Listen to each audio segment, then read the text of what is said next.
Assalamualaikum warahmatullahi wabarakatuh. Halo kawan-kawan. Oke, kali ini kita akan bahas lagi nih menuju Pilpres 2024. Sebab ada yang menarik kawan-kawan. Jadi sejumlah kader P3 itu deklarasi dukung Anies itu.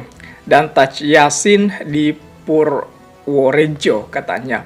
Ini yang menarik karena P3 itu kan sudah bergabung dengan PDIP untuk mengusung Ganjar Pranowo itu.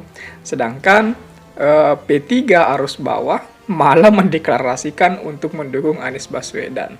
Ngeri, men.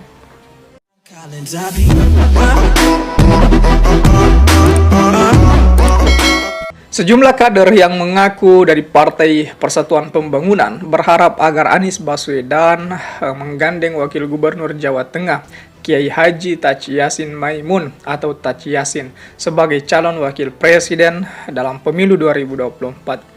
Hal itu disampaikan dalam deklarasi yang dibalut dengan acara halal bil halal dan sarasehan di politik di Ganesha Convention Hall di Kolonel Sugiono nomor 62 Kabupaten Purworejo Senin kemarin kawan-kawan.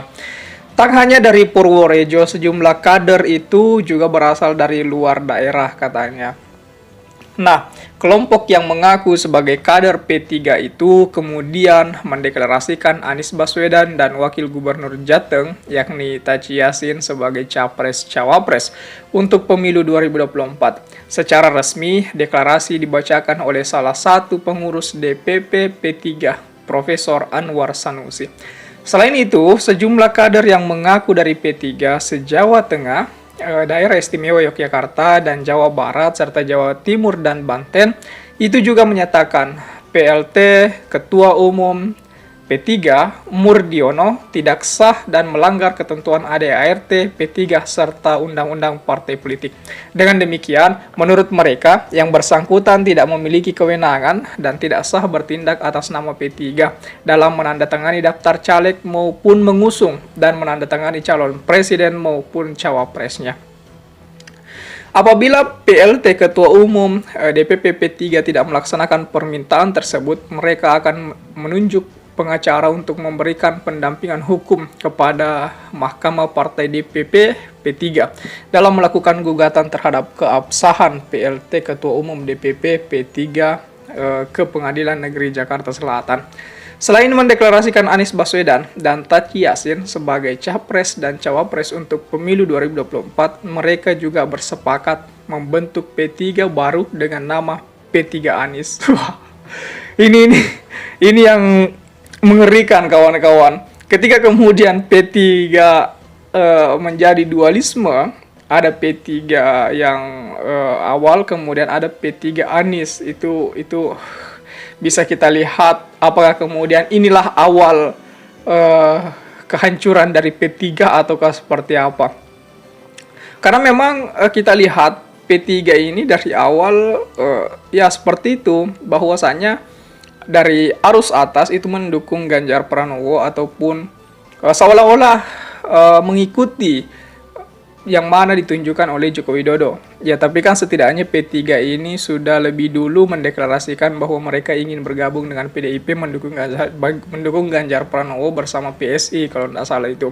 Cuman di arus bawahnya ini, di bagian kecamatan-kecamatan, bahkan di bagian kabupaten-kabupaten, itu mereka menginginkan Anies Baswedan di sana. Nah, ini yang kemudian menjadi keruwetan tersendiri dalam tubuh P3.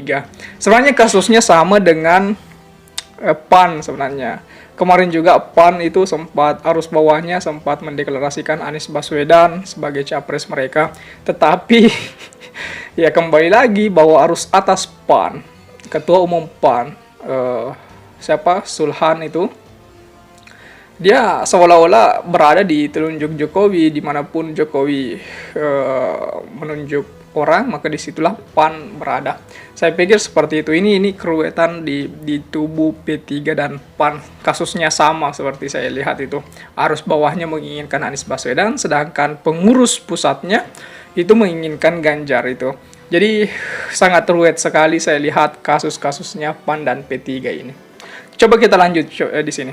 Pantauan Detik Jateng, acara deklarasi ini digelar secara tertutup Beberapa aparat kepolisian berpakaian preman yang ketahuan masuk dan hendak mengikuti jalannya acara langsung dipersilakan keluar ruangan oleh panitia.